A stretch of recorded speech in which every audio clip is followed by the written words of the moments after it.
Blog Talk Radio. Yeah, you are now rocking with the best. You are now entering into A-Deuce territory. Comprised of Supernova Slum, Holistic Medicine Man, Aseer the Duke of Tears. Been here for about 1 billion years, but we're about to get right into it right now. So yeah, Supernova Slum, let these niggas know.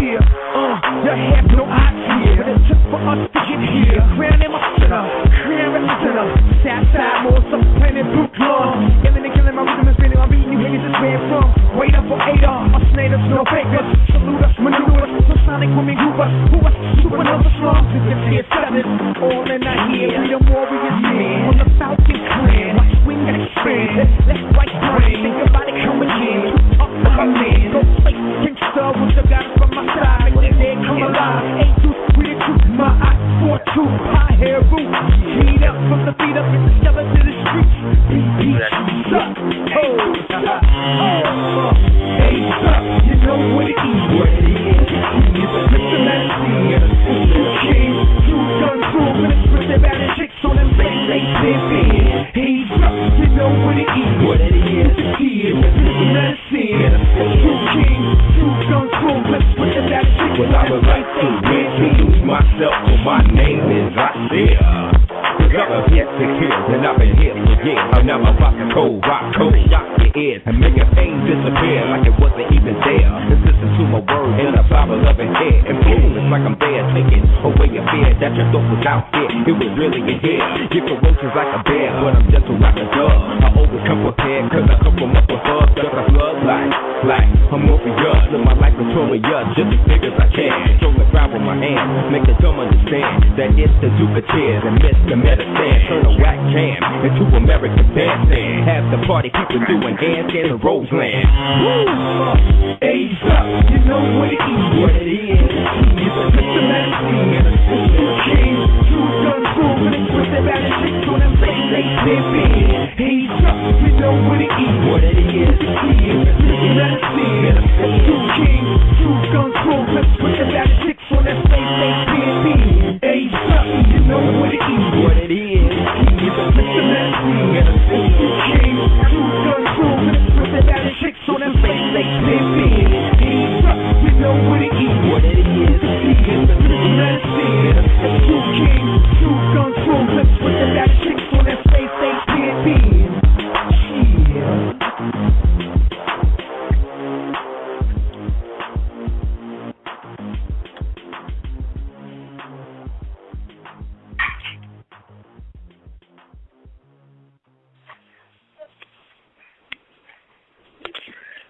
Peace to all human families of the planet Earth and the Super Heru 3.0 family in particular. I am your host, Aseer the Duke of Tears.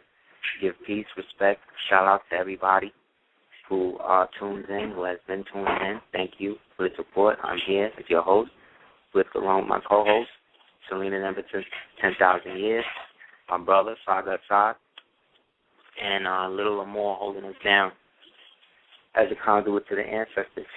So with everybody, we definitely want to say peace and thank you for tuning in and holding us down as always.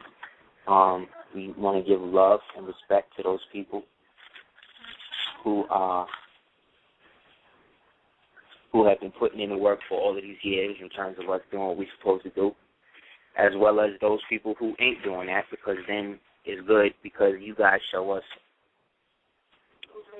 who really is about it as well as what we are not, which is good.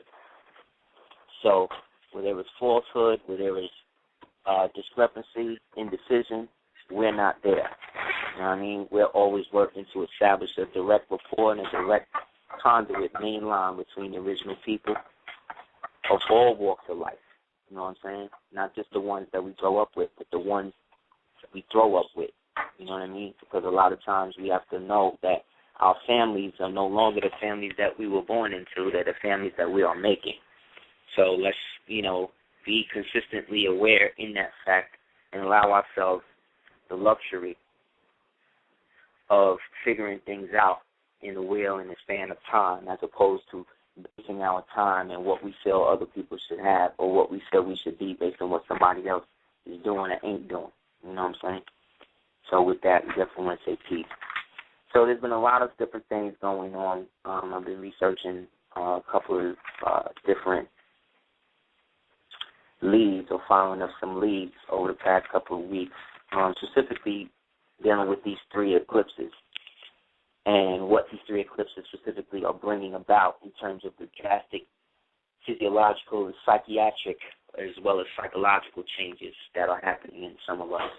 Some of us are waking up to the fact that we may not be as sane as we thought we were. Some of us are waking up to the fact that we may not be as conscious as we thought we were, or whatever we thought things were may not actually be that way. Things are kind of opening up for us to understand that we may be sometimes giving ourselves delusions of grandeur when it comes to what we can accept or what we can sometimes attain. You know what I mean? That's why a lot of this work that we're finding ourselves doing, I think a lot of us in the conscious community that's really, really conscious or that's working on linking up our words with our actions, not just sounding like we know what we're talking about, not just bringing people on our ciphers, on our shows and stuff like that for them to answer the questions that the people need, and hopefully these people know what they're talking about. You know, that type of energy is done. You know what I mean? That type of energy is a falsehood energy. It's another way of lying. You know what I mean? And being that we are beset on all sides by these liars and by people who have whose only intention is to block your blessing. You understand? You have to know that that is a specific sign that you are doing what you're supposed to do. When you have people who are working and going outside of their own, let's say, sphere of influence to try to drag you down to their level and be where they at and all of that, that is evidence of the fact that the misery that they call their lives every day is basically calling out for you to attract and be a part of that misery, because you are moving further and further into a greater sphere of influence in which that people on that level won't be able to really attain. So you hear people talk about, oh, well, if it was really aliens, how come they just don't come down and do this and do that? And you got to think about it. You know, how many times have you walked by a group of ants on the ground, you know what I mean, and just kept moving? Like, you don't stop to the ant and then bend down, you know what I mean, unless you're into, researching ants and insects and stuff like that. You would be at a situation where you wouldn't stop your own progress to deal with a lower life form, and that's what we're dealing with. We're dealing with lower life forms in the sense that everything and everybody around us is drastically morphing into something else. And the only consistent variable within this transmorphification or metamorphosis is the individual, you know what I mean? Meaning you or the energy that you represent in whatever collective that you hail from. So what this means is that we have to be more vigilant as to what we give and who we give our energy and allegiance and stuff to, because you have a lot of people that's out here now that's just looking to just get people caught up. You have a lot of people that's out here that's using buzzwords like consciousness and stuff like that, and these people are not that. You know what I'm saying? But if you're not that and you're taking the money from the people who say they are that, that means at one time you had to identify yourself with that concept to allow the people to feel comfortable enough to give you their bread, you see? So when you tell the truth, you always shame the devil, you understand? So you got to know that if you're beset by haters, if you have people who are setting up campaigns and shit against you, you got to know that that means that you're doing what you're supposed to do. You understand? Like, ain't nobody picketing the devil. Ain't nobody doing none of that shit to him, because everybody already knows that that aspect of the game can only really switch up if everybody wants it to switch up. But we have a lot of brothers and sisters who have become part of different orders, again, and institutions and establishments in which they become the brothers of the same people that they are allegedly working and putting you on as to what they want to do to you and for you. So man cannot serve two masters. Man cannot be in a situation where he on one hand is serving the devil, but then you want to be around all of the angelic frequency of people and act like you on their level too. No. So really what we're talking about is an ideological awakening and understanding that what we perceive as consciousness has to even be reevaluated and reinstituted to represent and reflect people who are actually working to be and understand what that really is. It's not just a word, and it's not just something that people use to make other people feel like they're intellectual. Like the conscious community, in a sense, is the new form of black intellectualism. But this black intellectualism was fostered during what we call the Renaissance period in black history. So we're talking about the whole, let's say, Harlem Renaissance and all of that, which, to keep it real with you, was actually a psychological operation to detract black people away from what Marcus Garvey, Noble Jew Ali, and Elijah Muhammad, peace be upon him, was doing. They are the pinnacle three. You talk about the three kings in the Bible and all of that, just as we talk about how the three kings is the pineal, the pituitary, and the hypothalamus gland in symbolism. That's the same thing that these three men were in real life. You know what I'm saying? So the so-called talented tenth, the boulets, the so-called black elites, the so-called black people, men of distinction, you know, the distinguished gentlemen, all of these types of dudes was basically down with the nigrification of what Marcus Garvey was trying to put out there, which is why, again, at the height of the Harlem Renaissance or whatever, all of these people was doing it. You could see an image of how Madam C.J. Walker was when you look at the movie Harlem Nights. Della Reese was playing the Madam. She was playing Madam Walker, who, again, was C.J. Walker, because this all took place during the Renaissance. So she basically was playing the role of the real woman in history who was responsible for a lot of the bleaching cream and the fact that black women can't keep a perm out of their head in order for them to feel beautiful and shit. The black woman did that. Black woman created that. But what they don't tell you is that Madam C.J. Walker was really a madam, and that she was actually pimping the women and whose hair and all of that stuff she was doing, and pimping them out to Langston Hughes and the rest of these so-called black elite, talented tenth, Boulay, Prince Hall, Masons, who were dealing with levels of sexuality. Now, again, I'm not telling people, okay, being homophobe and all of that. I'm just saying that there's a difference between those people who come out and say, okay, I'm a homosexual, I'm gay, and the difference between these niggas that be out here trying to act like they on some extra hardcore, extra masculine shit, and then they only do stuff like that for power or for ritual, you know. So if it's really like that, homie, then you would keep it real all together, you know. But again, we don't have anything in the black community to really deal with that aspect of social reintegration for those people who wind up going through stuff like that, you know. So there's a big disconnect, and it's almost a willful ignorance or willful, I'm not really going to pay attention to that in the black community because we really don't have anything to do with that. Now, when I was coming up, I remember when I didn't even know what a homosexual any of that shit was. You know what I'm saying? Just like I remember growing up, not even understanding, not even knowing that there was a such thing as a racial strife or all of that.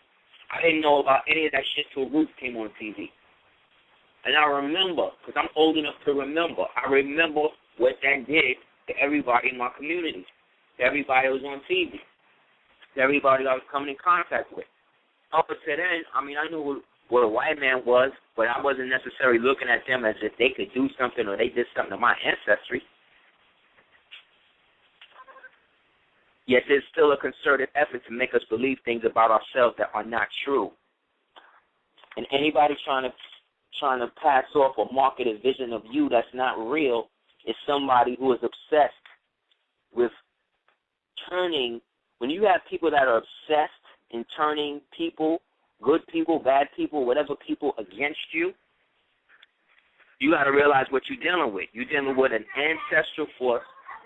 Okay, you're dealing with an ancestral force that's there to perpetually keep you from achieving what you're supposed to achieve. So as we've been saying this, the people that's just trying to hate on you now in this life or whatever is the same nigga that was trying to do that to you in the last life, in the life before that. Because ain't nothing new under the sun. everything is everything, right? So if that's the case, then it means that whenever you have a low malefic soul, that soul cannot ascend. It's got to come back to the same point of origin. It's got to come back to the same level of consciousness that it was in, because it did not rise to the level of consciousness that it was supposed to be in to see the error of its way, to truly evolve into a new state. Yet we don't understand physical evolution, just like we don't understand spiritual evolution. So a lot of us expect everything to happen now. Everything got to happen now. And it's like, that's not real either. You know? That's another form of working to keep people at odds with them and their environment at large. False expectations is just as bad as expectations not being met. And technically, they can be worse, because a lie can be anything in the universe except the truth. You know what I'm saying? So, speaking of lies and all of that, I went back in my notes recently, because we've been working and building with people, different individuals who have been hollering at us to help them in a sense, aspects of so-called the whole, let's say, paperwork, you know, the things that we understand about that. And that somebody is one of the people who kind of started that in the beginning, or at least was one of the few people to be filed openly in New York at a time when they wasn't filing nobody. We were able to get through it and do it based upon the fact that we spent over 5 years diligently going through shit and, in a sense, sequestering ourselves away from what other people said was supposed to be real about the paperwork and what isn't. You know what I'm saying? So that's kind of the error, and we learned about the groups and all that. And the problem with some of these groups. So in doing the knowledge to that, we were building on aspects of when exactly the United States Corporation itself was founded. Now, most scholars, historians, you know what I mean, in the so-called black community, in the so-called white community, in the so-called conscious community, in the so-called militia, or let's say patriot community, have an idea when everything went south, and that's basically when the devils hooked up at Jekyll Island and set up the Federal Reserve. They're basically putting it out there that when they created the Federal Reserve was actually the instrument that was used to totally destabilize the economy and switch up everything.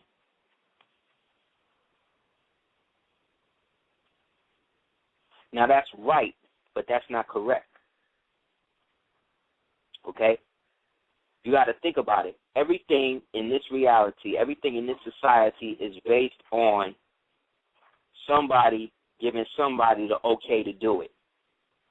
This is where charters and things like that come from. So the question is, who gave them the charter for the bank? And why would they give charter to a foreign bank if they fought the war of 1812 to keep the foreign banks from coming back into America? Now, for those researchers and historians who researched War of 1812, the War of 1812, they would also tell you that that was when the British people came over here and burned down the original White House, the original one, right? At the time, it was not called the White House. It was called the Universal Apprentice Hall for the Science of Law and Government. One of the only emeritus, or the Moors who were responsible for re-educating and educating those newly freed POWs and slaves into how to run a government. Ben Bey not only set it up, he also taught them how to run it through government ordinance and defense, right? But what they also did was that was under the jurisdiction of a group of foreign. I'm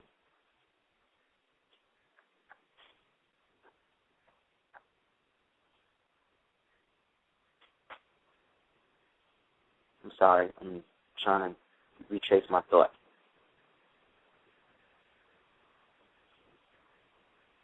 The Moors that were responsible for that type of understanding or passing that on were a group of Moors they used to refer to in certain papers written by William Penn, as well as what they call the Federalist Papers that was put down by Alexander Hamilton, he referred to some of these people. He referred to them as the Burgermoors.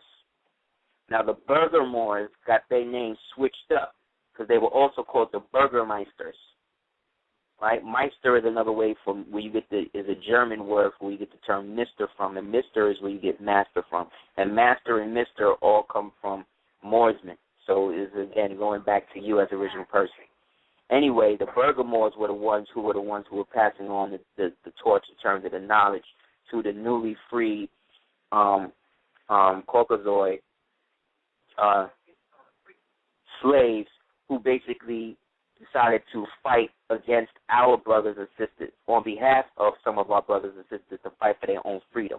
That's why the term emancipate, which comes from the Latin term emancipato, does not mean to free. It means to transfer ownership from one person to the next.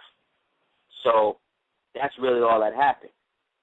But to get further back to my point, what I'm saying is when the corporation was founded, because that's what I was trying to do to Nas. The initial search that I started was what was the first corporation founded in the United States, and when was it, and where was it? And going back and doing that knowledge, you get a whole bunch of fake shit, right? But in really going back on it, I did the knowledge that the first aspect of the corporation that was created from the beginning to allow something like a Federal Reserve to even come into existence was Washington, D.C. Why? Because up until that time, the capital of the country, the Republic, was at Philadelphia, or Philadelphus,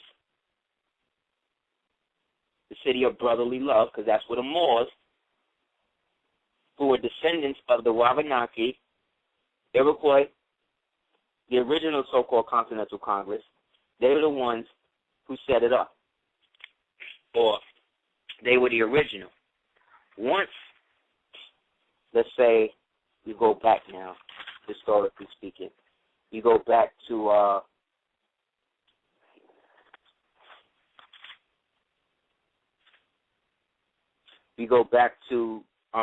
the Act, what they refer to as the Act of 1871. Okay? This was the act. This was the treasonous act that was committed by these so-called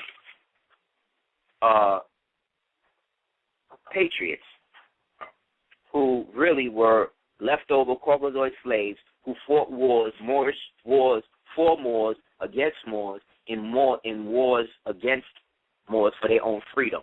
Once they got that, then they came in, and then because they had now almost an equal standing with those Moors who were so-called Masons, brought them up. We're talking about people like Frederick Douglass. We're talking about people like some of the other Absalom Jones and these types of people. These guys basically created a system in which the unification of how people work together was in a sense turned on its head.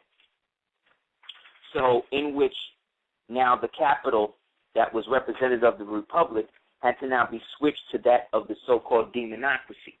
Therefore, the Act of 1871, as it is basically established what we refer to as the District of Columbia, Washington, D.C., which again is a private district, which then created a separate form of government that was analogous to the original Republican form of government that was established by by we the people in what was at the time referred to as the United States for America in General Congress Assembled. That is the original United States, the one that was here before everybody, time immemorial, that members of the Monarchan Empire, members of the Iroquois, the Wabanaki, the Washita, everybody else was messing with. So once the white members of the so-called Congress went and started to make deals with the Rothschild Bank of London, this was all capitulation deals that took place after the War of 1812, because the War of 1812 happened right when Jackson and them said they wasn't going to allow no foreign banks to be established, and they wasn't going to give no U.S. or foreign bank or U.S. charter to operate. Everything that you want to make pop in physical law, in res, has to be given on the consent of someone else. So the consent in this case was us giving the slaves a means to have a government for themselves that was subordinate and not necessarily part and parcel, but under the jurisdiction of the greater, let's say, Moorish Republic that had switched its appellation to the United States for America. So what these people did when they established Washington, D.C. under the Act of 1871, that was an act of treason because they did not have the original Continental Congress approval in the act. The same way it was illegal for them to annex the Louisiana Purchase because, again, Jefferson, that piece of shit, he didn't get the okay from the Continental Congress to do so because the Continental Congress was being supplanted by the Congress of the United States. You understand? So the United States for America Congress, or the Congress for the United States of America, is different than the United States Congress. You understand? Because the United States is something totally different. So we're talking about two different governments functioning analogously. But one is totally illegal. That's the one that we're under right now. Because that one is based on corporations. So after the Act of 1871, the Rothschild bankers created the next phase in the game, which was, and again, you have to notice that this happened after the Civil War. Because remember, the Civil War was from 1863 to 1865. But remember, they're telling you that they brought you as a slave over here from the early 1700s.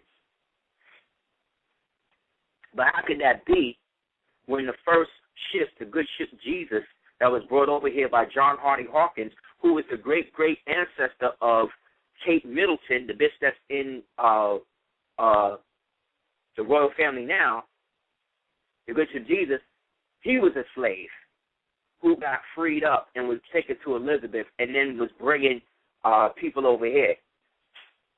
So we're talking about a compounded lie that is really coming up consistently, and we are now, in a sense, some of us are supporting it. Instead of looking at the fact that when you hear people talking about the shadow government and all this other shit, the shadow government is the government. How can the shadow government be a shadow when everything they're doing is in plain sight? These niggas is not hiding what they're doing. They're telling you exactly what they is. But what they want you to believe is that there's another government outside of the one that's in Washington, D.C. that's telling these dudes what to do. But the initial satanic government that was founded other than the British Empire, you understand, is the United States through Washington, D.C. That's why Washington, D.C. initially only had jurisdiction 10 miles square outside of its natural, boundaries. So what did they do? They created zip codes and got everybody to accept the zip codes because the law says that anything that the creature of law creates, it can run or control. So if it could create the zip code and get you to accept it by accepting free mail at your house, now you fall under the jurisdiction of Washington, D.C., which is under the jurisdiction directly of Congress. But Congress itself is treasonous and has been treasonous and corrupt since the War of 1863, which culminated into the Act of 1871, which put America in a dualistic course in which the government split into two. And the de jure government, which was us, ceased functioning because these niggas created mandates and kill orders to kill the natural aboriginal people on sight. So if I was dressing the way I dress now with feathers and all of that or whatever, some people think that's weird, but that's how we dress here. You understand? That's like wearing a fez.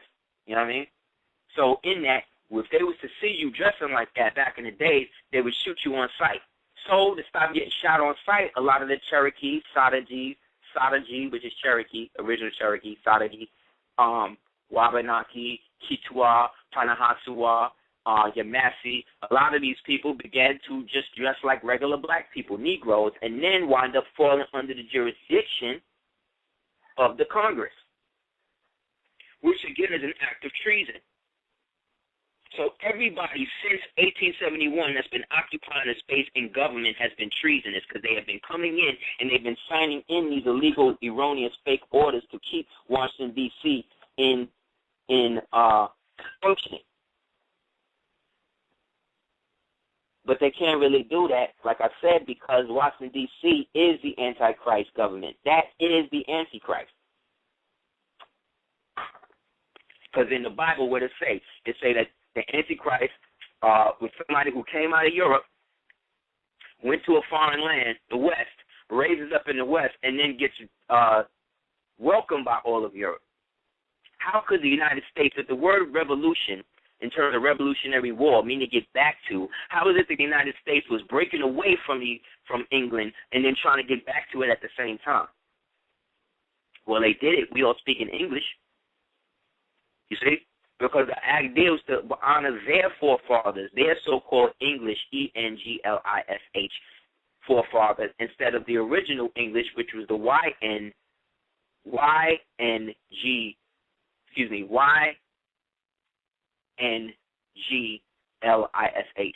English.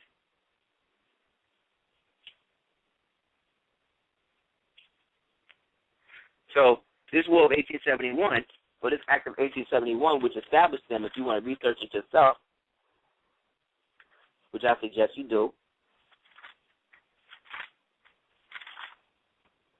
you would go to the Acts of the 41st Congress, Section 34, Section 111, Chapters 61 to 62. You can see it for yourself. So if that's the case, that was the establishment that laid the charter for these foreign bankers to come in and eventually set up the Federal Reserve Bank in the 30s. You see? One come from the other.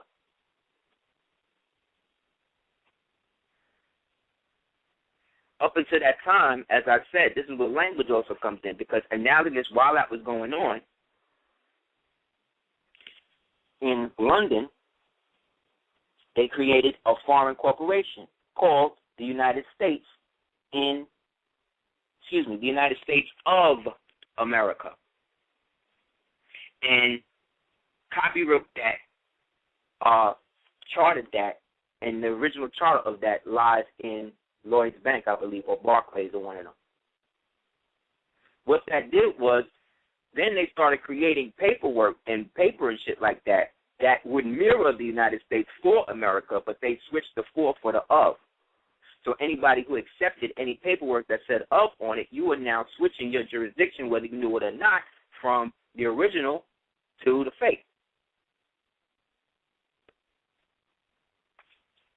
People understand the original so-called United States for American General Congress Assembled, that was just the revamped name that forefathers created, and to break away from what was happening universally in terms of the shattering of the whole entire global family.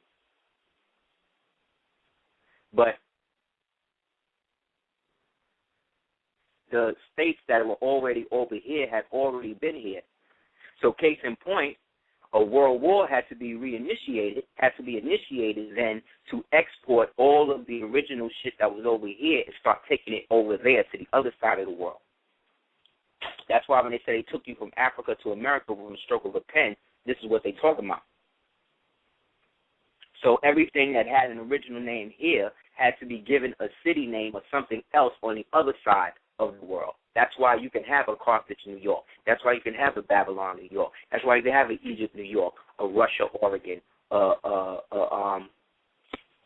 If you go online and you type in an exotic map, type in exotic maps of the United States, you would see a map that basically comes up with every state that exists here is over there. Every name for every state that exists in the old world is mirrored here in the new world, but it's actually the reverse situation. Shit started here and moved out. This is what Noble Joe Ali was saying for years. However, because you have a thing called the Grand Orient, in which people's consciousness is reoriented and then you get a Masonic degree into how much you're able to spread this false orientation as to how the world really works historically as well as metaphorically and physically, you see, you fall under that. And then once you agree to keep the secret, then you get a bunch of different degrees and little medals and little skirts and stuff that you can wear that these guys revere more than knowledge. You understand? So let's look at this further now as we move closer up now. So that means World War II when Europe was all destroyed, this is why the United States went and paid for everything. So while the United States was going through a so-called period of, let's say, internal peace, all of Europe was decimated. So what the Rothschilds did by using the United States, and I'm just using them as an example, they used them to reorganize and rezone and rename that shit.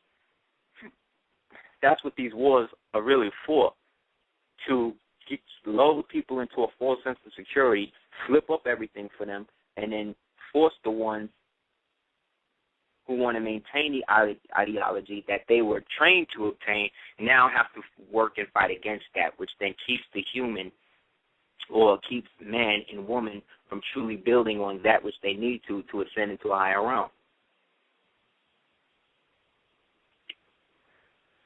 So that at the same time, the so-called organic constitution that was written, that was allowed to be written by we the people is the literal translation to the name Lenape. That's what Lenape means, or Lenape means, we the people. So you're talking about the Lenape people. We the people trying to create a more perfect union. All they got to do is change the word, how they write the word more. Because up until that time, more was the word that they was using to represent black, or they were making the delineation between Moors and Blackamoors, or Blackamoors, Moors, and Negro or African slaves. That's why when you read the Constitution, they say that they make a point to say neither slavery nor African slavery, nor slavery cannot exist in the states, blah, blah, blah, blah, blah, right? But then they make another delineation or another point to say that African slavery. So they're talking about two different types of African. They're talking about two different types of slavery. The traditional slavery up until that time, which was enslaving Caucasoid people in mass, and then African slavery, which was the byproduct of Moors being captured as prisoners of war in wars with other Moors and then being sold into indentured servitude. See, but what the devil do is he creates a thing that says ignorance of the law is no excuse. So he can continue to do this because he's assuming, or he's taking a presumption that all of us know this. And if we don't know this, and if we conform to how they want us to exist within the so-called United States, then that means that we are in agreement of following the corporate all capital United States, which is really a demon, which is really a fictitious form of governance. There was no CIA, FBI, all that other type of stuff in the beginning when we was running our stuff. And you ain't need none of that because everybody was sovereign in their own right.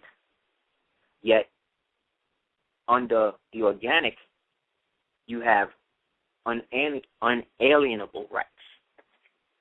Under the inorganic, you have privileges. So, when we bring that up now to modern times, right, we have to look at this and think about this when we are talking about filing paperwork and nationalization aspects in the present context, because how things were, let's say, when we first did it in the beginning, well, not in the beginning, but around how it was like between 1998 and 2000, let's say 4 or 5, is totally different than how they're doing stuff now.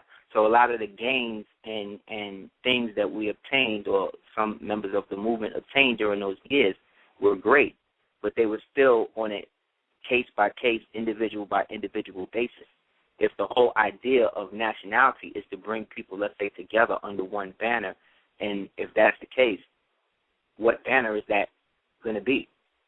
Because everybody got their own flag. The other aspect of this is when we talk about things like chargeback and all that type of stuff that was interjected into the movement by the Patriots through something called the Moorish Orthodox Church, of which people like Peter Moon and Preston Nichols and these so-called, whatever you want to call them, guys who have all this science on Moors, but then they ain't doing nothing for their own people. Like, they not, you know what I'm saying? Like, they just putting information out. And some of it is really good, but some of it got a hook in it. And you got to know the G and know that these people are still, regardless to who or what, descendants from the people who helped get us in the situation in the first place. And if they telling you that they've been in Montauk Point and this one and the Philadelphia experiment, all this shit, and they've been involved in that, now that, who's to say that they not? Still, they gotta be. So when we talk about the chargeback and stuff like that, we're talking about the Secretary of Treasury. Right now, when we was dealing with it, it used to be John Snow, who seemed to have some sort of integrity, you know, as much as somebody can have in that position. But he seemed to be honoring stuff back then for certain people, depending on how you did it. Peace. Sorry, you there? Peace. Peace to the fans. What's up, G? Oh, yeah, it was good. Listen to what you're going in on. Definitely taking that in, you know. Thank you, brother. Taking that into account. It's for coming through, man. Yeah, just had to make, you know, the day don't never stop, you know. We don't never stop running until it's that time. So, you know, sorry for my lateness, but I had to do a quick errand before I came back and checked in. Exactly. You know, even when we late, we on time. You're always on time, son. You know what I mean? You're on galactic time, so, like, you right where you're supposed to be in. You know what I mean? But to continue what we were saying with the Secretary of Treasury shit, Snow seemed to be honoring people's stuff back then, or at least seemed to be, because I've yet to see somebody who's actually taken to the point where they actually got their black card and everything else. Anyway, the new guy, Geithner, he's the guy who came, again, through Goldman Sachs. He's the guy who used to be up under Henry Paulson. Paulson was the guy who helped sell everybody the ninja loans, which is the no income, no job accepted loans, in which they was just basically setting up what became the subprime mortgage scam that led to what we all remember as the crashes of the market, as well as the so-called stimulus that basically created more debt. So you're talking, basically that would be like you getting your house robbed, and then you go to the guy who robbed your house and pay him to be the security guard so nobody else break in. You know what I'm saying? That's basically what they did. So Geithner, this dude becomes president. This dude raises Geithner up to become Secretary of Treasury. Paulson, who's not in the government now, rises up and basically puts out fictitious information and basically lets it out there that Countrywide, Wells Fargo, Chase, Lehman Brothers, Bank of America, AIG, Merrill Lynch, Fannie Mae, Freddie Mac, Bear Stearns, he basically dropped dime on them, snitched on them, and said that they were dealing with toxic access. But, of course, he knows that because he's the one who told them to invest in that form of equity. So the same guy who told these guys that they could get more money by giving loans to people who, up until that time, owned their houses and basically told people, hey, your house is like a bank. So you could use it and borrow against it. And if worse comes to worse, you don't have the money to pay us back, we'll just take your house. You know what I'm saying? Yet that's not how they worded it. That's what they did, though. And then it plunged the whole country into things. So instead of all of these countries being stripped and now privately owned companies, meaning small business banks or whatever, technically should have then moved up to occupy that space, they went to the American people and said, you got to give us more money to pay down this debt. So they did it, of course, because nobody knows what's going on, and it worked. And they worked it so they don't even have to tell you where the money went. But then every other newscast was about how the head of AIG got a new jet, or the head of this one got $10 million bonus and shit like that. They telling you, but they not telling you. So if that's all the case, Geithner now gets caught up because now China sees what's going on and they call in the note saying that you got to stop using all these toxic assets because it's depleting our investments in your country. And now we demand that you guys start paying us back some of that money off the interest, in which the United States had to start paying $500 a day, $500 million a day back to the Chinese, based on a deal that they made to allow the Chinese to come over here back in the day during the 80s, made a deal for the Chinese to come over here as security forms and put us in camps just in case. Then they use that money, the Chinese paid them to then start a covert war against China. So now, again, Geithner is indicted now because somebody got to take the thing, but it's a sealed indictment. So he's a flight risk, so instead of them coming out saying that on the news, they just put a low jack on him. So he's walking around.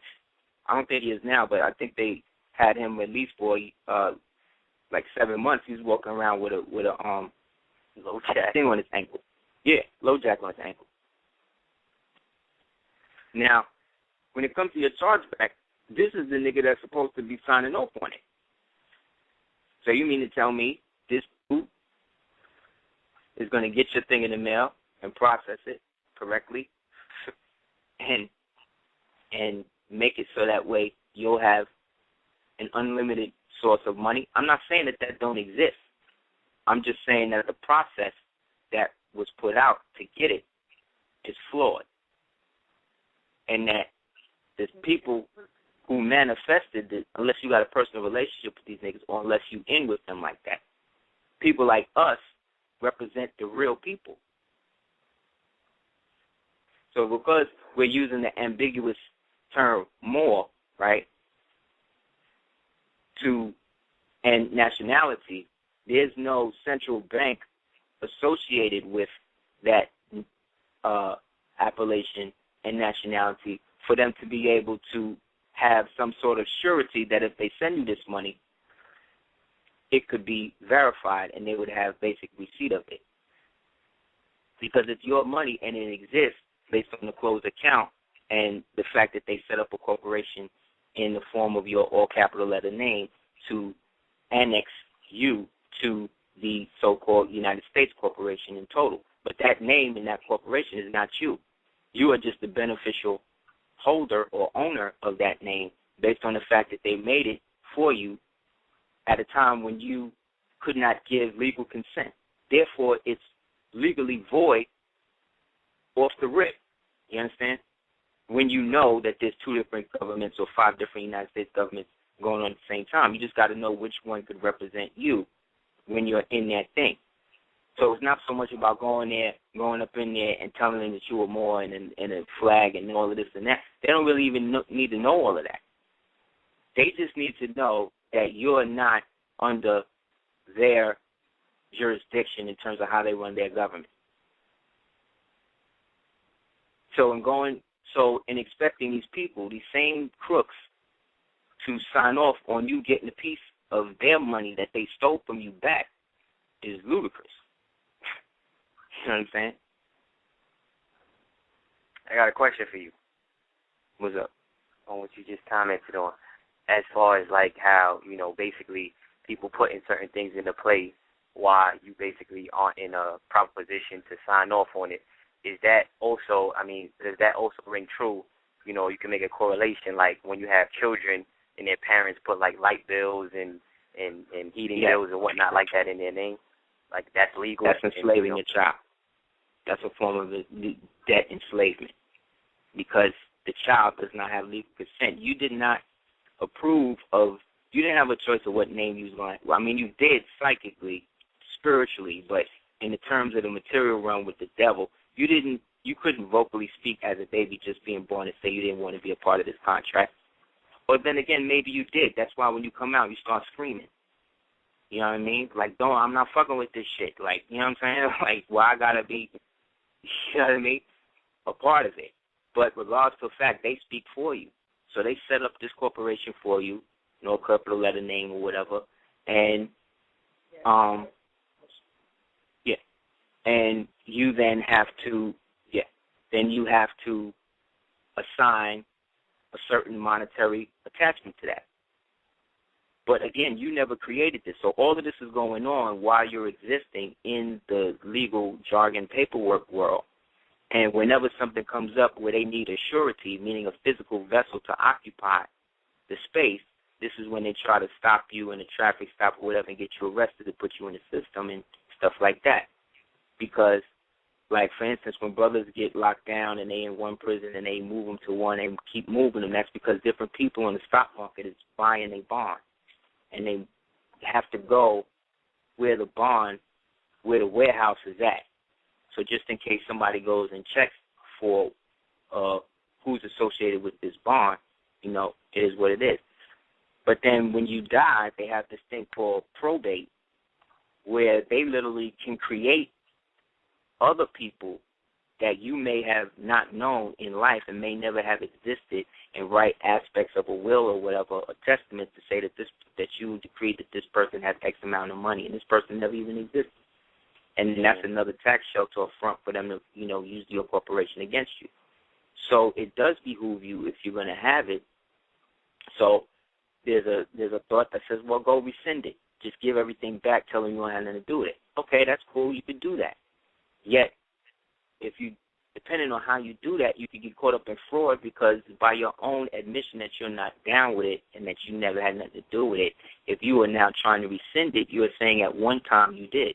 Therefore, whatever you said in the previous affidavit is now perjured, and now you could get caught up in fraud because you can't rescind something that you didn't create.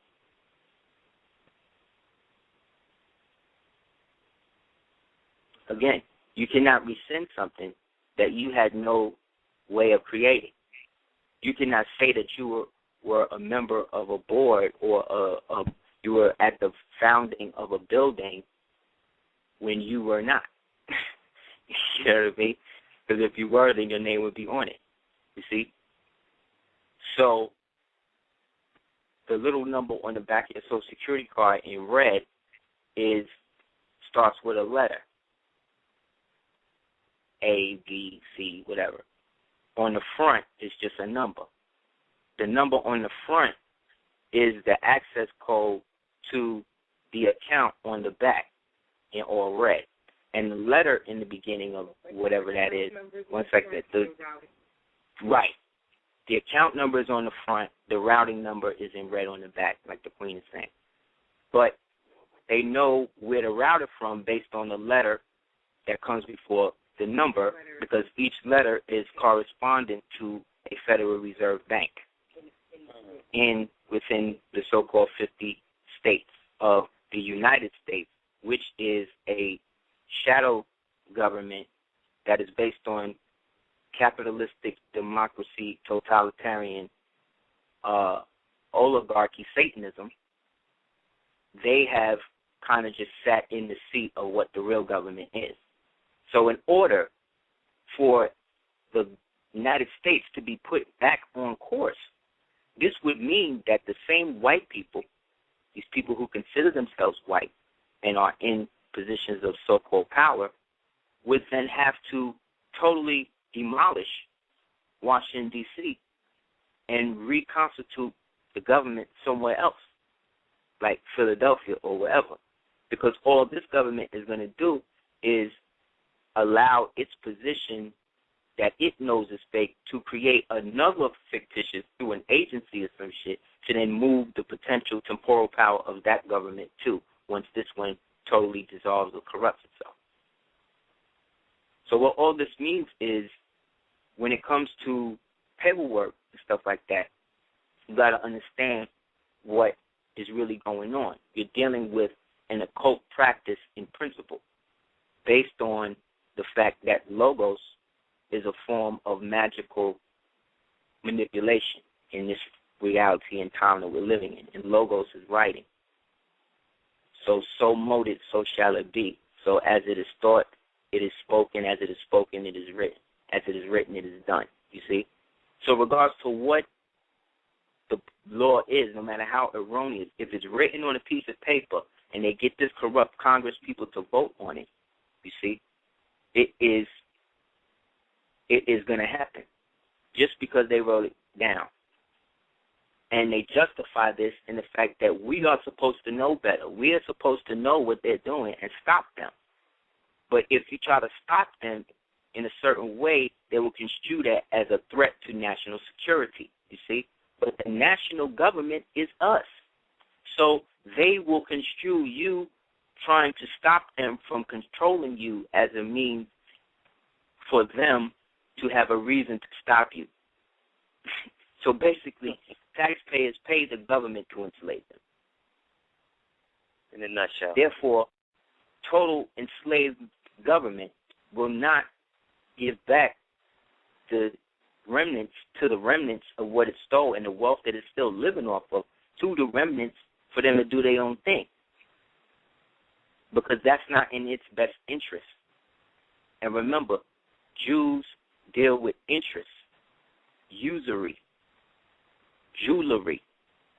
This is not to say all people who descend from Khazarian Jews are money-hungry devils, but it is to say they got enough of them around them in their community and in their family for them to know that this is a reality, and they are being swept along by the negative acts of their own people.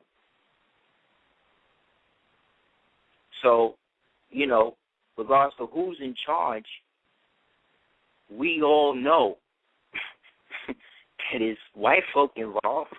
It's going to be more white folk than us in terms of a material realm, and whatever black folks is there just going to be used as fodder to kind of throw us off the path, you know. Yet still, we give energy in unclear ways because what we want to do is real. That's honest. There is money connected to your account. There is a way to do that. But to wrap up yourself in something that we are still unraveling, you understand?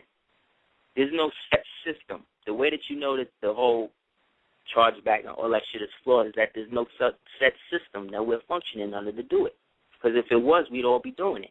The only way you can have a standardized set system to do that would be to have a nationalized continental government to be able to facilitate that and an army to enforce it. We have neither. We joined their army. You know what I'm saying? like we don't fight for each other. We don't fight for ourselves. We fight against each other for our neighborhoods instead of the police. Mm-hmm. And they know that. And we know that. That's why I'm like, let's stop acting like we're somewhere we're not with this shit. It's not that what we're doing is wrong or ill intent. It's just that the process in which it's being accredited is not fully accurate and cannot be fully realized until we all get to a perspective in which we decide what nationality or what flag or what is going to represent us. The closest thing we have to that is what we have, which is really, what the Empress was working to put down. Because out of everybody, she's the one closest to really what Noble Jolly was doing. And again, the paperwork she used was stuff that they already knew she had based on the fact that she worked for them and they thought she was brain dead and didn't know what she was really sitting on. And it flipped it on these niggas at the right time in which they had to submit. So it's like, and again, Noble Ali was connected to that. Elijah Muhammad was connected to that. Marcus Garvey was connected to that. Remember, Malcolm's father was a Garveyite. you know? Just like a lot of people's pops. Carter G. Woodson pops was a Garveyite. And Garveyites were like us back then.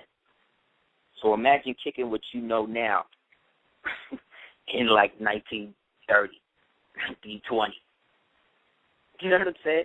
Yeah. Like you speaking a whole nother language. We speaking a whole nother language. People, you know, we got to just, again, I'm not trying to say that nobody's doing this and nobody's doing that. I just know that from the time that we first found our stuff and all that we have worked to unlock and do with, there's a reason why the Treasury stuff and all that stuff really wasn't panning out how people were saying. Because there's always a piece missing, and that's what the Patriots did when they came into the movement, when they realized in their movement, this is when the Patriot movement became the militia movement between 1981 and 1986. And once they got absorbed into that, from 86 to like 97 is when all the skinhead shit and all the hammer skin shit started coming into that.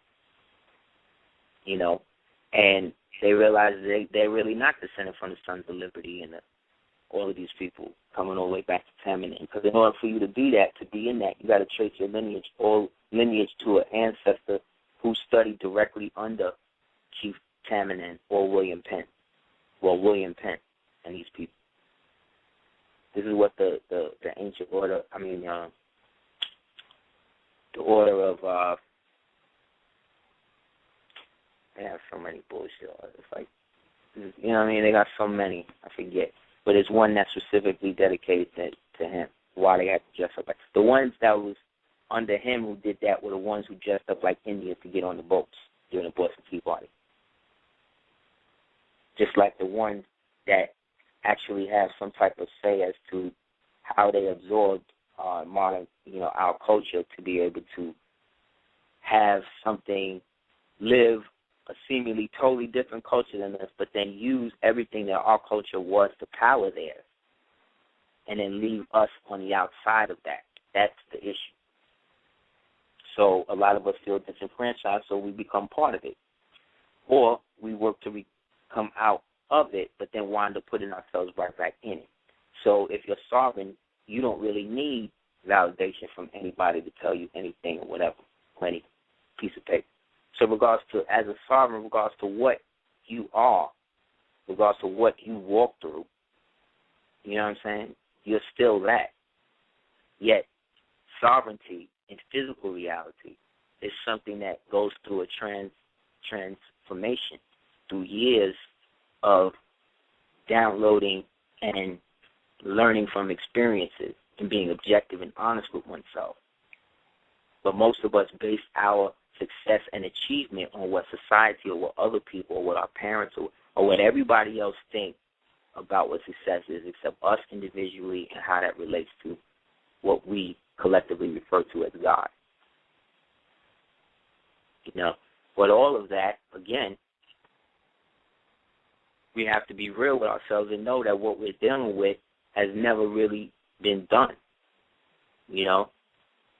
Like Noble Drew Ali got all of this done almost with almost no paperwork. You know what I'm saying? So, and that was in the 20s where nobody was really on it. Yet a lot of people was, Yet that aspect of history is always kind of whitewashed because the Masons of the new era basically agreed to maintain a secret and then get in positions of academia and city and stuff like that, and then get into zoning and social engineering, and they basically participate in the marginalization of people based on ideology, idea, culture, iconography, and everything else. So the only combat in in Roman canon law is ecclesiastical law. Therefore, the devil is even telling you that the only way to stop me is with something spiritual. Yet everybody is using material stuff to fight against solely. You better believe every army that goes to war that's from an ethnic society, got somebody at home, got somebody in the barracks or something praying, doing something spiritual, cut the chicken or some shit. Everybody but us. That's why we lose it, because all of that is spookism. All of that don't have nothing to do with science. When all of that is science. The white man told you that astrology and astronomy is two different things. The white man told you that, you know what I'm saying, you could be hypnotized. So you are.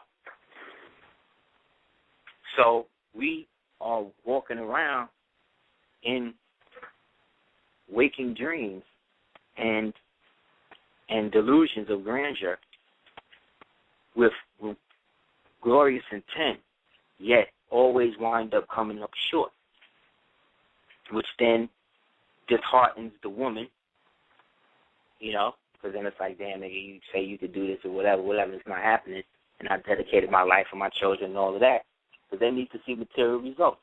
And then we as a man, we know it's like, yeah, you're right, but then at the same time, I'm dealing with this whole whatever, and it seems like the more I'm trying to get out of it, the more I'm getting caught up in it with all of this paper.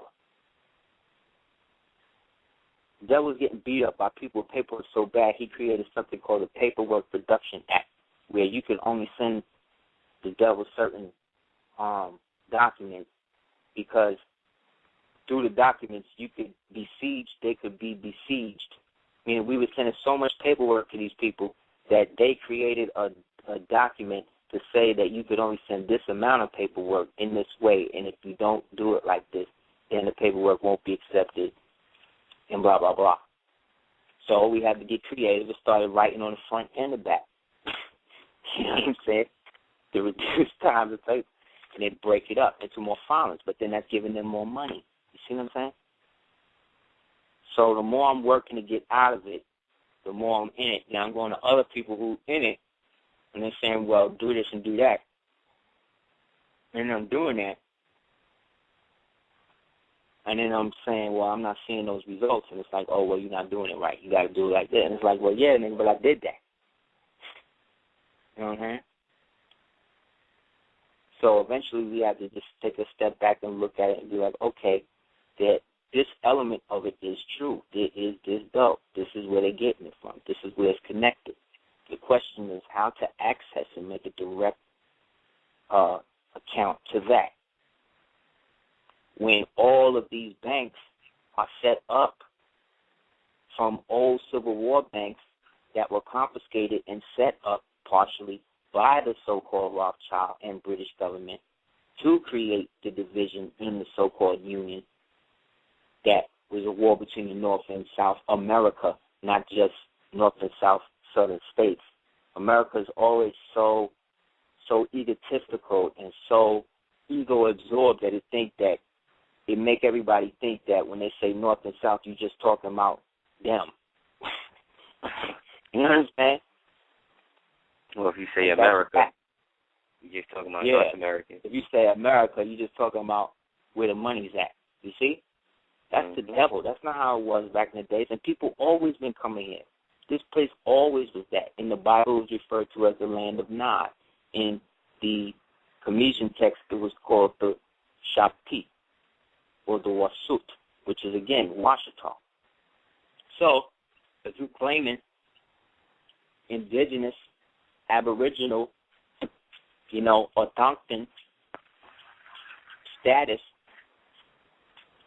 then you have to be represented by the original autochthon indigenous culture of Moors, M-U-U-R-S, who are already here, who are on record with the consuls of Europe and all of that, the same way the Empire of Morocco was.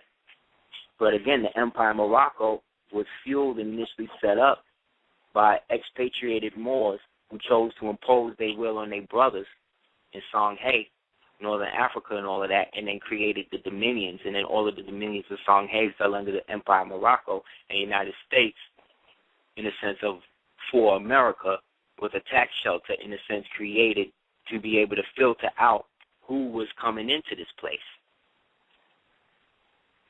Because we had enough. We broke it up into 13 zones of 48 states. That's why the 48 state flag is the flag of the original republic, the historic flag of the United States when you study vexillology. But the mirror of that is the Star-Spangled Banner that represents the six European trading nations that were sent out as privateers and buccaneers and freebooters to go out there and fight for their own freedom against those Moors that were enslaving other white people. This is what Pirates of the Caribbean is about.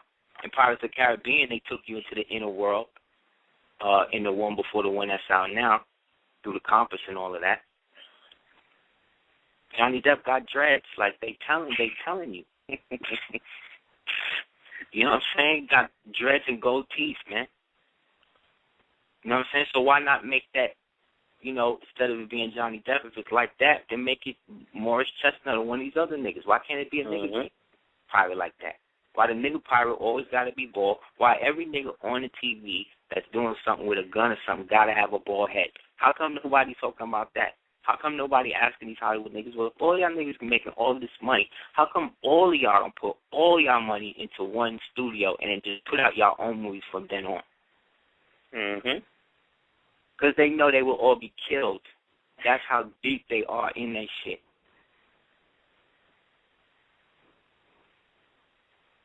You know what I'm saying? So it just comes to a point where we have to just get to a point where we create a portal to be able to be real and what we can accomplish with this shit and get a fresh perspective as to how to maintain that. Because whatever individual gains we make, that's only just another chink in the armor. That's not everybody moving up and saying, okay, we're going to do it like this. Geronimo Pratt just died, bless the dead. He was one who was one of those type of people who allegedly was trying to do that. Yet you have other people say he was an agent. And this is how it go. The more good you try to do, the more they're going to try to say that you're something that you're not. Yet those that are usually pointing those fingers are the ones who are the most decrepit, who got their big toe in all of that. Guilty. Said it's filthy. Word. They're just dirty. And that's essentially the sadness when it comes to application of what we perceive to be as our, financial or whatever liberation. Because we're still basing this on the banks that these niggas is out there. And I already put, anybody can check on if you go to our profile page, you can check, and we showed a image of a new form of currency that they're going to use in space called quid. Now, quid is an old English term. You would go to Aseer Ali Cordova and check it out. A quid was was what was around before a shilling. So, because this was developed in Britain, this obviously makes sense. They developed the quid. Now, quid stands for quasi-intergalactic denomination. So they're already preparing your space money for when you have to be in space debt. So they're going to take you from Earth debt to space debt now. You know what I'm saying? All right. Because space is the place. Hey, they're going to do their thing how they do it.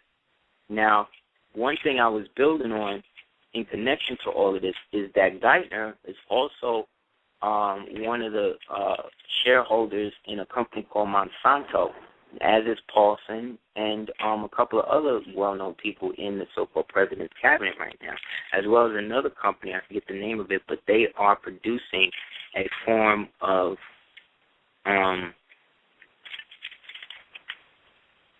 gas, and it's called strontium. Now, strontium is a form of translucent or immaterial metal that once is seated in the air, it creates a pseudo film that is immaterial yet dense, based upon the metal corresponding to the magnetic molecules that exist in the clouds that help in things like precipitation and stuff like that. Now, when you mix strontium with another chemical, the chemical is called, I think it's beryllium. These chemicals are produced by this company, and this company was the initial company set up to disperse these chemicals in great amounts to what we call chemtrails. Therefore, what they are doing with another thing they're doing with the chemtrails then is creating a canopy, if you will, or screen for them to be able to project whatever they want to project through it, through one of their little projects. What this may correspond to in terms of what's happening in terms of all the no-fly zones corresponding to holes in the inner earth opening up, they are going to create a soft war or a cover war with this 9/11 shit. And we're going to go from, well, not us, but they're going to move people to start to go from the perspective of 9/11 being an earthing terrorist thing to 9/11 being an alien thing. Remember when we saw those little things on YouTube that had the UFO that flew out of sight during the whole event? You know, you go on YouTube, you see little things, it'll say like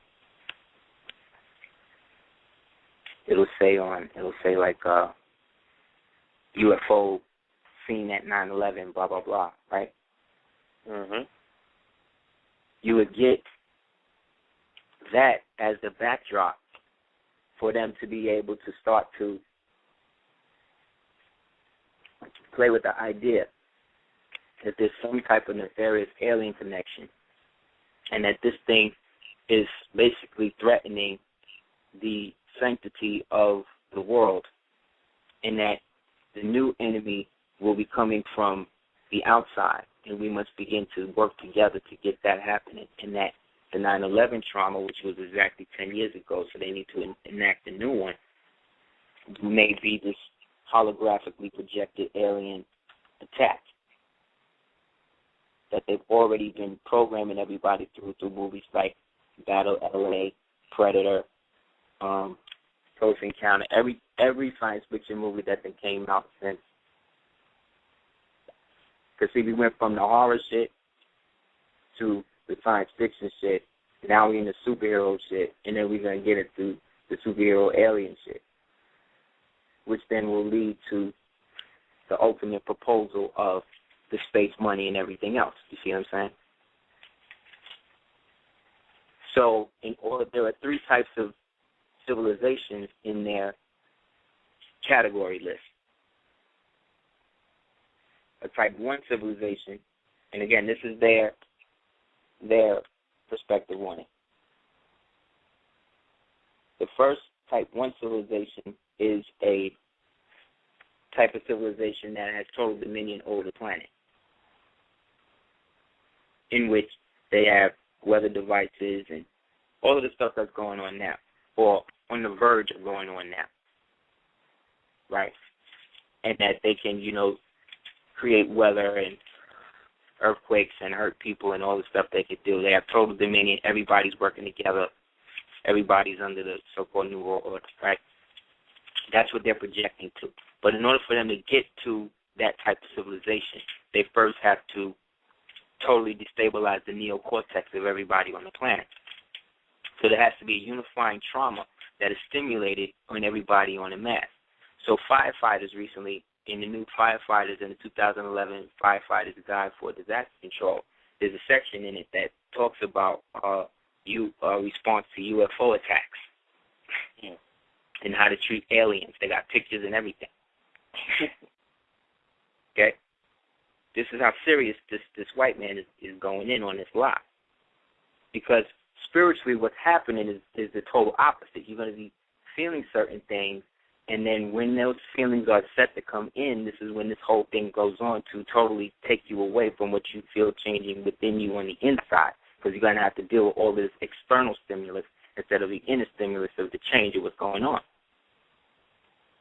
And mad people are going to get caught up, especially if you're looking up in the sky, and because they've been seeding the cloud with chemtrails for the past 20 years, the skies are thick enough for them to be able to project what they want. If you go online right now and type in Wolf Blitzer talks to a hologram, you'll see on YouTube where the hologram was in the studio with him and he's talking to it. Wow. Hologram of a chick that's in Washington. Again, Washington. See what I'm saying? Because it was never set up for that. Because what Ben Bay set it up for is totally different than what these people are doing it for now. Google, when people go on Google, Ben Franklin, bodies found under Ben Franklin's house. But the person that they refer to as Ben Franklin and the attributes, a lot of them are actually the attributes of Benjamin Bay.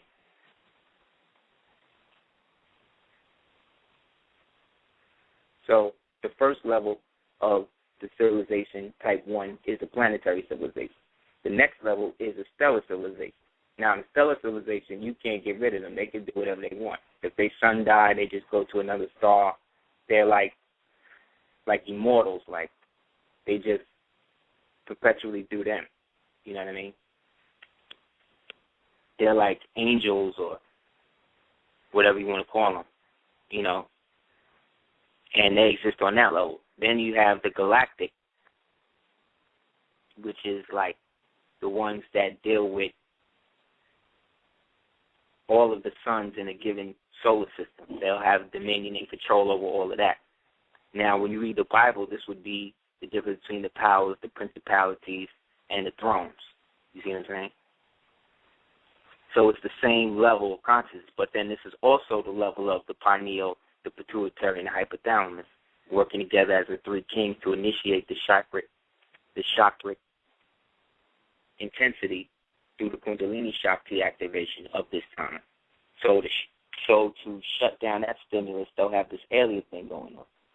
So don't be surprised if they start doing it, because they've been doing it. The Pope came out, said that people should start embracing aliens, right? Once the Vatican put it down, this is where they're going with it. So the space money is one aspect of it. Then they're going to try to launch this thing they call the James Webb Satellite Telescope, which is going to be the main hub for them to be able to pump all of the images through.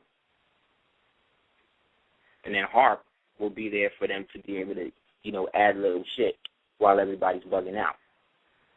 For them to get the blood sacrifice in, because, they always got to do the ritual. They always got to get the blood in for the demons to come through. So the nuclear war thing is going to phase into that, because then they're going to have to upgrade their nuclear war weapons into interstellar weapons, you see, because they want to push the planet into a planetary position where they basically speak for us to the ancestors that's coming here to destroy them. You know what I'm saying? It's going to be great, because it's not going to work, and if it's going to work. These people can't get the train on time. You understand what I'm saying? To work right. These people can't keep the lights on in Westchester and stuff when the storms come on still. And all of Westchester, all of that is under Camp Hero, a.k.a. Montauk Point. All of that. So you're going to hear them talk about there's going to be like talks of like, what do you call these things? Like sunken pyramids and stuff like that. Yeah, they had some joint.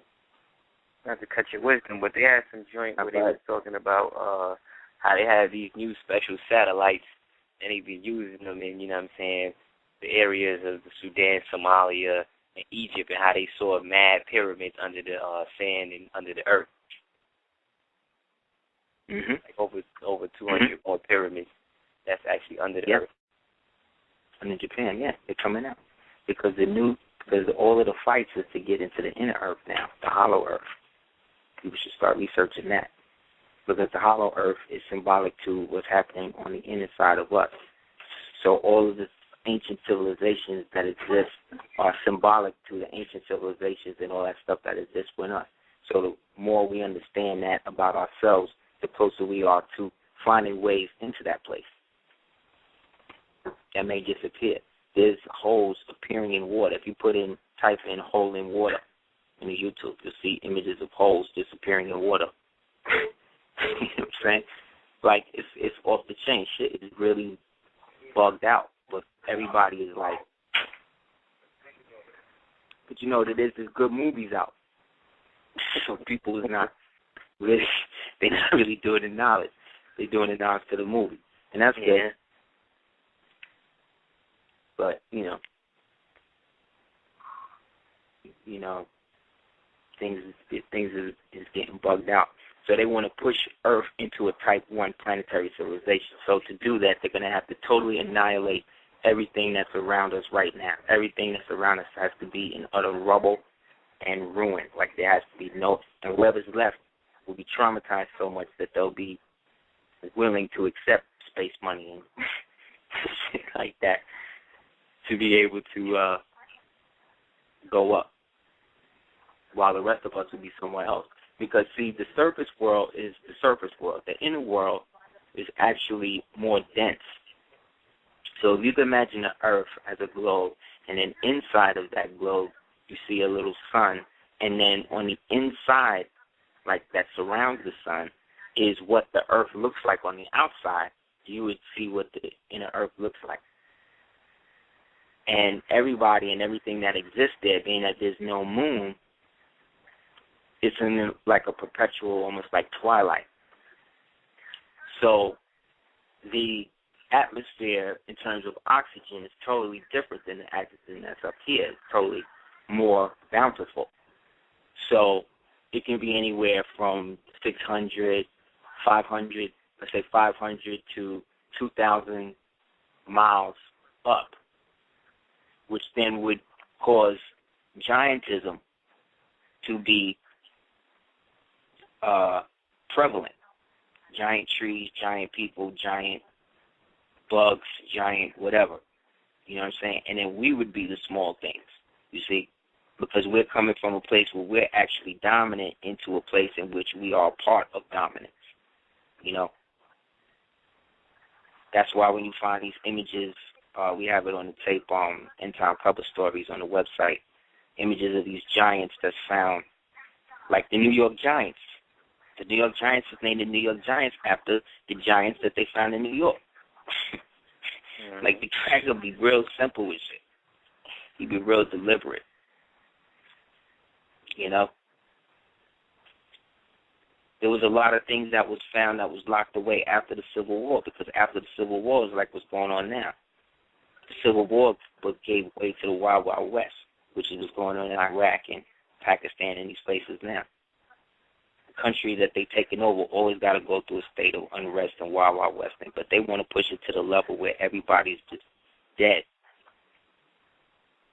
Literally, mentally, spiritually.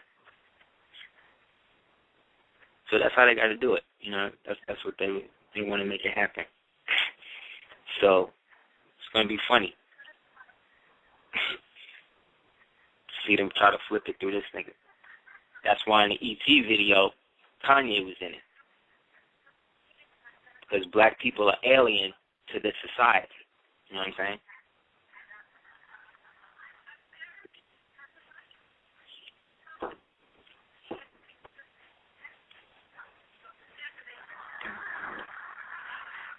You want to get into some calls? I just seen the time. Oh, yeah. Damn. The number is 347-637-1184. Just put your hand up and we'll try to get to you.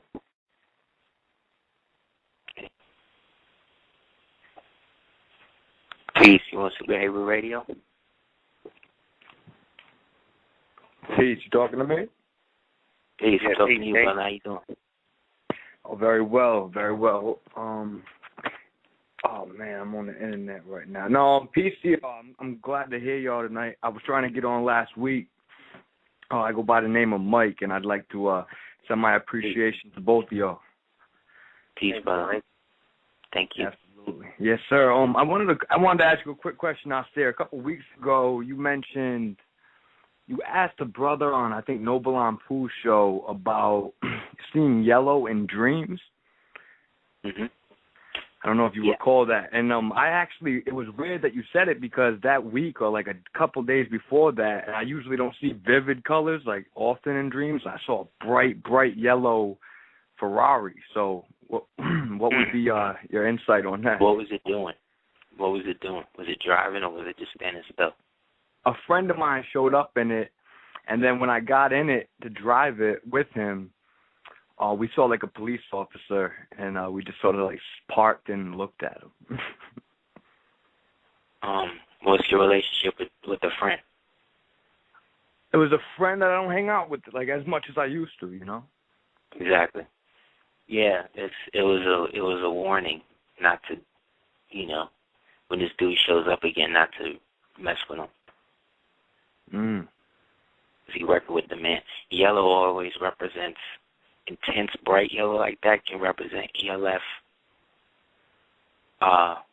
manipulation, but it can also represent fear or uneasiness. Like think about being in a all bright yellow room like that for like 24 hours. That's what they do to me. Wow. Over like days or months. You go crazy. Anytime you saw something yellow, you go and kill somebody. You know what I mean? Yeah, I know it's that third chakra. Yeah, which is interesting because that's the only color that can stop the Green Lantern. And the Green Lantern's out right now, which is symbolic to the whole green movement. This is a whole push for the green movement as well. The Earth, carbon tax, all that type of shit. This is about bringing people into the planetary thing, like I was saying earlier. Interesting. Get people ready. Interesting. And I haven't talked to you in a while, and I have another quick question if I could. What's up? And thank you for that. It was very insightful. Have you heard of Terracin? I think it was Jeff or Jess Terracin's Life of Sethos. Life of Sethos? The Life of Sethos. It supposedly influenced like the Magic Flute by like Mozart. Oh, yeah, the whole thing with Beethoven. Yeah, he was they got rid of him too. They pulled the Michael Jackson on him. Oh, I ain't talking shit. I know that for sure. No, this is the point. I think the Life of Sethos, and a little bit of research I did on it, it was called by Wikipedia. It was said that it's the primary source of Afrocentrism. I think it was supposedly from Egyptian manuscripts or whatever. You know how that goes. But I'm just not sure if you heard about it. I came across it today, and I was that's true, though, because he was connected to the Bavarians, because they were his benefactors, and he was related to them. Under, I forget which one it was, but the Bavarian dukes was real fortune to him, as well as the Spaniard dukes, who were kind of like Moriscos. And they were a part of an organization called the Alumbrados, which was allegedly a group of Moors that was working as Moriscos to help get Moors back in power. These guys became the basis for what the intelligence movement is today in the modern sense. And then after they passed, the Crusaders and Templars adopted the same ways and made it happen. But they were the ones who brought a lot of that, the old Egyptian text or whatever, through France, based on Napoleon's connection through the museum that he was that he brought to France. They brought a lot of those manuscripts and stuff back. So a lot of those Moors who knew what they were based on the descent was able to get them based on their level of aristocracy, like Beethoven, who was a Bey, and put it in their music, which again was not what the church, what the Franciscan Moors who were connected to the Vatican wanted him to do. Right. Which is why, they did to him. He didn't last too long. No, It's funny you say that because I did a little studying on Mozart, and it was a little after this whole Michael Jackson thing, and it's like repeating the past and all that. But I appreciate your insight, brother. Thank you, brother. Right, absolutely. Y'all take care. Peace to your families, and stay up. I'll be listening. Peace to you, bro. Peace.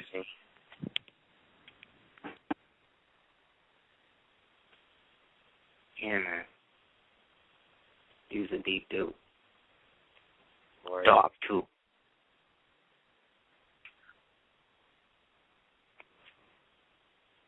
Peace. You on Super Heru Radio? 843. Oh, excuse me. Greetings. That's you? Hey, what's up, bro? Oh, it's you. It's a fair friend. And hey, what's up, King? How you doing? I'm doing great. Really, everything's fantastic. Trying to figure out how to get my phone off the speaker real quick. It's funny that they put me on with you. I figured this would happen this way, but I did. I really just signed into the queue. I was listening to the whole show, but I just signed into the queue.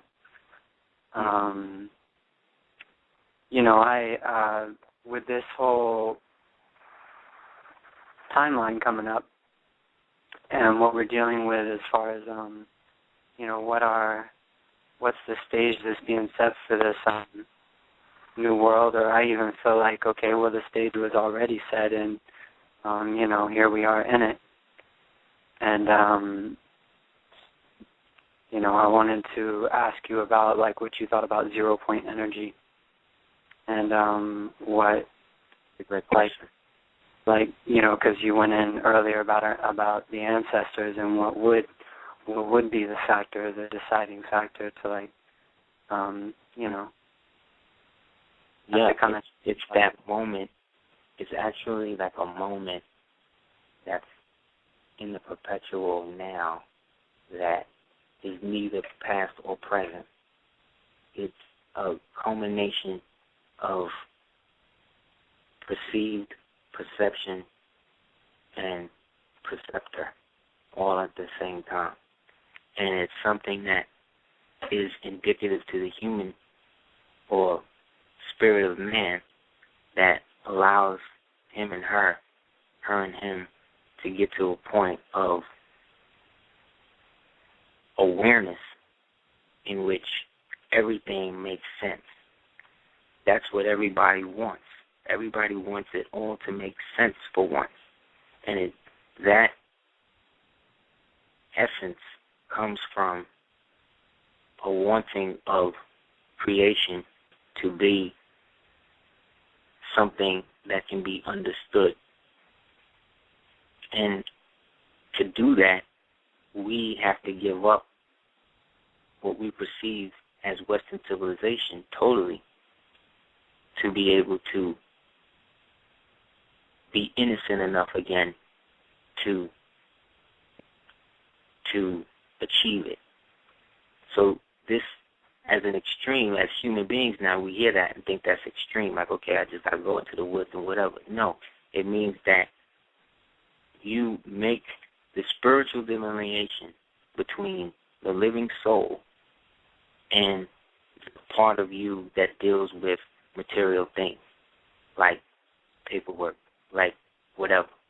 And you always, whenever you're dealing in stuff like that, make the delineation on the paper that you're just the authorized representative of whoever's signing the signature.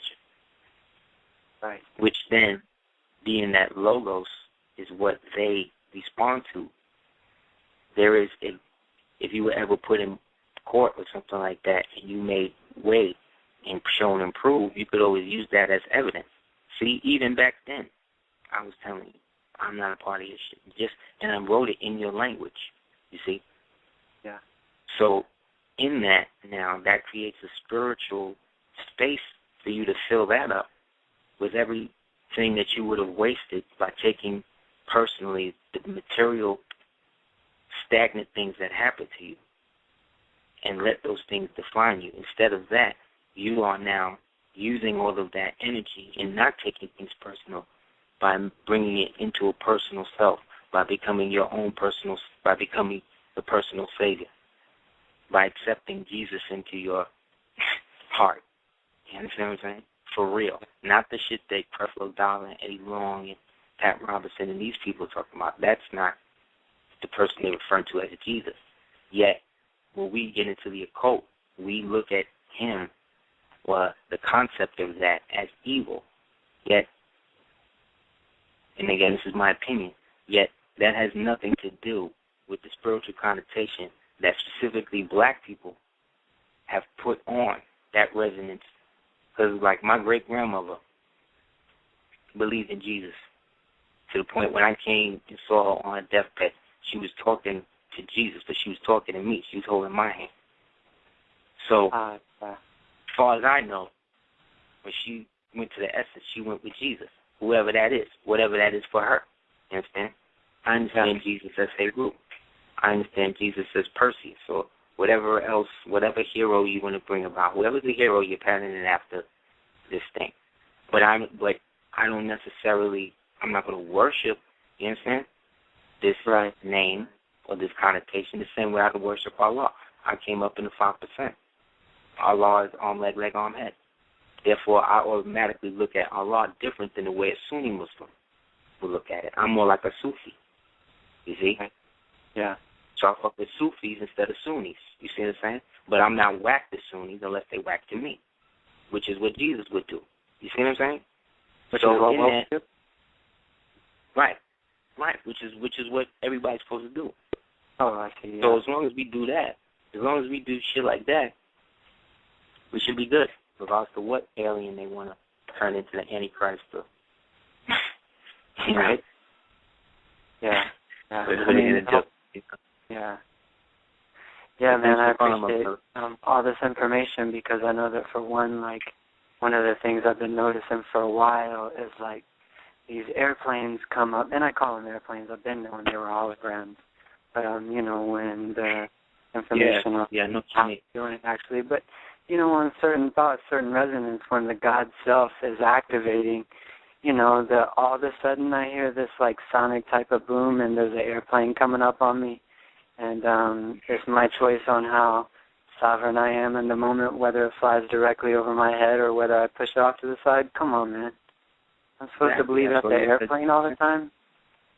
Exactly. But that's the thing. Sometimes it is, sometimes it isn't. That's the problem with Western civilization. You don't know. You don't know if these people are setting up an op on you, because that's the only way they could keep this thing going. Because if it kept going the way that it was supposed to go, it wouldn't be anything like this. It would be the exact opposite.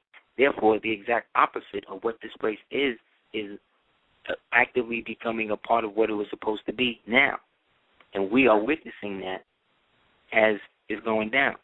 So they do more and more bullshit to keep it going. Oh, damn. I'm sorry. I got to get another call in. But thank you, my brother. Yes, thank you. Thank you for that. Thank you, Sean. Peace.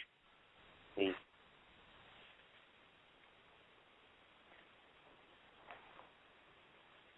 Yeah, anybody who wants to highlight us about the Totemic Dream Navigation class symposiums we got going on, holler at me at houseofl@hotmail.com. Also check out my brother. He got the next hot joint, nonprofit, on www.sagasar.com. Right, brother? Yes, sir. Or get one more call in. Peace, you on Super Heru Radio? Hello? 414. Peace. Hello? Peace, I can hear you, brother. Peace, God. Peace, King. What's going on?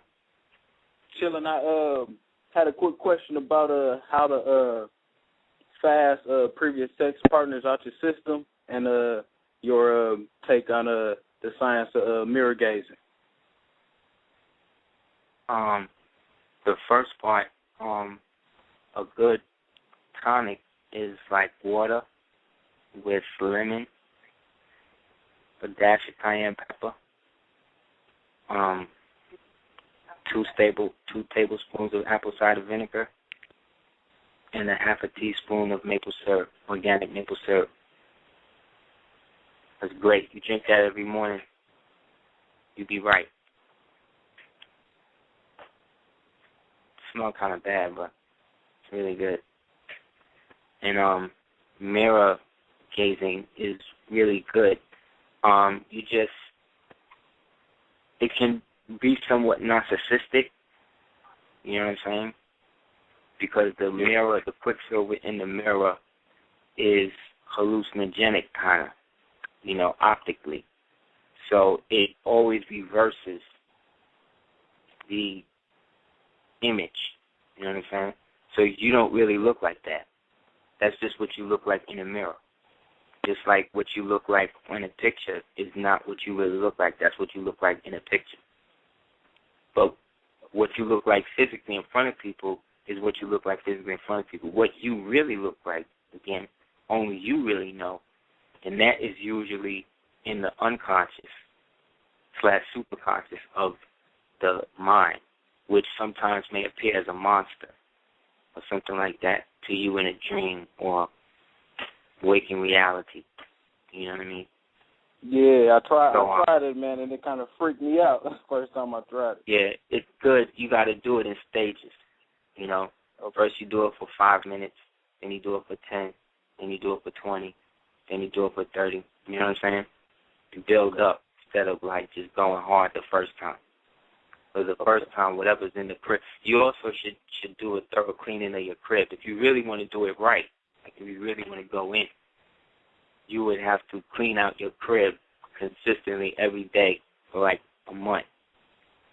And then you would make sure that whatever, there would only be one mirror in the house open. Therefore, any other mirror in the house, you would cover. That means TVs and computers as well, and phones and shit. Then you would make sure all of the corners are sprayed or have, let's say, onions in them. And then you would circle around yourself and sit in a circle and look into the mirror. You know what I mean? Okay. And all right, thanks, man. Thanks a lot. All right, my brother. Have a good one. Thank you. Peace. Yeah. Now, experiences like that are ways that scientists use to access calculations. They will write calculations on mirrors and sit and do exactly what I told you and work high computations to be able to incarnate these things mathematically. Yet we think it's a joke. You know what I mean? We think the movie's playing. And be on the see-through joint, writing all the equations and whatnot. That's a mirror. Yes. They be going hard, son. They be bugging. So that's what I'm saying. We really gotta, if we really gonna really deal with it, we really gotta deal with it for real. It's the same way you have people who say they want to argue, black people need to do this and all of that and be physically, ready to defend. I agree with all of that. But before you do any of that, you gotta agree. Niggas can't even agree what guns they would use. You know what I mean? Niggas would make a gun committee. Niggas would have to create a gun committee. Like, okay, only these 45 today. You know what I mean? Word. So it's, let's get basic with it. Let's take it back to what it needs to be in the beginning. Like, okay, that we know everybody has these accounts attached to their names and stuff. So what is the quickest, most efficient way to access those bonds attached to those names? The obvious way would be through the Uniform Commercial Code. So that means the Uniform Commercial Code would then have to be used as a means of acquisition. Yet how many people who have done this procedure have actively used it as a means of acquisition, as a means to ascertain other assets? So, we got to be real with it. So you just know that if you're using treaties that deal or with the Empire of Morocco as is written through law and stuff like that, there's an aspect of you that then cannot claim indigenous cohabitation, unless your mom, you know what I'm saying, was born here. You know what I'm saying? You might can do it like that. But then that would also mean you would have to have a record of you paying tribute to the Empire of Morocco. You know what I'm saying? So this would actually be good where Moorish temples will come in, because then they can accept donations as emissaries for the emperor. But then there would have to be a contingency, a consul created to then break him off his role. But then that might be good, because then these Arabs would then have to give back in terms of land and stuff and protection and stuff and dealing with us, which might offend this so-called white man who want to invade there anyway based on his proximity to Libya. But we're not even on that level. You know what I mean? We're not even on that level. We're not even on the level to deal with anybody tactically. We're totally offense right now. We're totally just don't attack me. Don't. You know what I'm saying? Like everybody is just. But again, at the same time, in our lives, as far as I feel, most of the problems we have be with black people. True indeed. Unfortunately, and I'm not making these. I'm not creating these issues. I'm not going out to. I'm a person of intellect and reason. I'm not going to go start something with somebody or be involved in something with something that I don't have to. You know what I'm saying? But your own will are really the testing ground for us to be able to know how to deal with the real when it starts revealing itself as the beast and the dragon. Because there's 3 levels to the beast. There's the dragon, there's the beast, there's the Antichrist, you know what I mean? And then there's the devil, And the devil always got some type of hierarchy. He always got to split shit up into 80 million different things. Because he can't just deal with the one thing, So ask these people, rationally sit down when you go to these classes and you're building with people and you're working to understand how this process works. Really ask people real questions. Okay, so who do you know who has achieved it? What actually has come from this in terms of the world? Where is the consulate? Where is the sovereign national bank for us to be doing with? How does a sovereign national bank exist in America with a red banner and Muslim had nothing to do with it? What's up with that? They laughing at us like they bugging. They looking at us like, yo. It's a shame, though. It is what it is, man. We're not, as Super Heru Radio, we're not seeking to cause controversy or have people take little quotes of things we say and then create whole blurbs and then put things on their pages and all of this extra crazy stuff that has nothing to do with what we're talking about. What we're talking about are real things that people are actively pursuing in the world. Like I said, if you want to go to Aseer Ali Cordoba on Facebook and look at the images of this.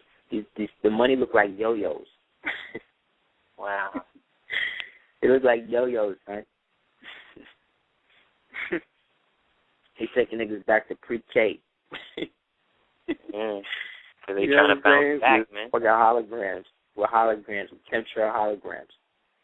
You're going to be seeing all types of explosions in the air and all that stuff, and none of that shit is real. None of that's going to be happening. You're going to see people on the ground with tanks and stuff, and these people are responding to stuff that's not even really going to be happening. But they're going to be under the mind control that the shit is real. While internally we're going through these spiritual experiences that we should be sharing communally in peace, we got to now find a way to sequester ourselves away from it. So, again, thank you, my brother, for holding us down and being real and always representing the real. If anybody wants to holler at us at www.sagasab.com. House, for me, houseofl@hotmail.com. You can also check out www.aseertheducateers.com. Tears is T-I-E-R-S. We've got the new flyer up, and we're moving. For those people who have pre-ordered the Dark Skull 418 We're getting that real tight for you soon. We're going to have it soon, so please be patient. Thank you for your support. And thank you for everybody who supports Super Radio and what it is we work to do here. And those who do not like it, we wish them peace. And we're definitely doing great things in the world. When I say we, I mean all of us. I mean all of us who support a mind state of pure thought and working, research and working to know who we are and knowing that it's a process, that it's not just about looking the part. It's about being it and knowing it, believing it. So with that, we say peace, man. Any last words for you, brother? I just wanted to say rest in power to the young sister that got killed out here in Brooklyn behind this insensical gang violence. That's just so, at such a fever pitch now, where guys are shooting at each other in broad daylight on the beach. It's like it's crazy, and the OGs, really need to step up, and step up to the plate. Those people involved in that really need to step up to the plate and really, put these YGs on to what they really should be doing, because that is definitely not it. Indeed, they called it the Brighton Beach Massacre. Like 6 people got shot. My God, Ritual. See what I'm saying? Mm-hmm. That's horrible, man. This is not what's supposed to be happening. This is where the elders, the OGs, the people who really know better is supposed to be stepping up and pulling people aside and being like, nah, shorty, you can't rock like this. This is not how we're supposed to be appearing. It's not what we're supposed to be doing. But for some reason, these elders is mad silent. You know what I'm saying? So everybody got to be held accountable in this, man. It's not just the youth. Where these people, where this nigga get the gun from? Mm-hmm. What actually happened? We'll never know. All we know now is more original people dead to another insane ritual committed by original people under some sort of mind control and self-hatred. All we can do is do what we do, y'all, and know that the sisters did not die in vain, as did not any of the other soldiers and warriors and kings and queens and goddesses and everybody else that has shed blood, time, knowledge, and wisdom for us to pick it up in our bloodline today. So let's do the work and, send each other a positive message. Thank you for everybody who sent positive words to all of us. We really appreciate it. And, let's have these affirmations and prayers to a better day, and we're going to get it. And with that, we say peace. Have a good night. Be safe if you're going out partying. Don't get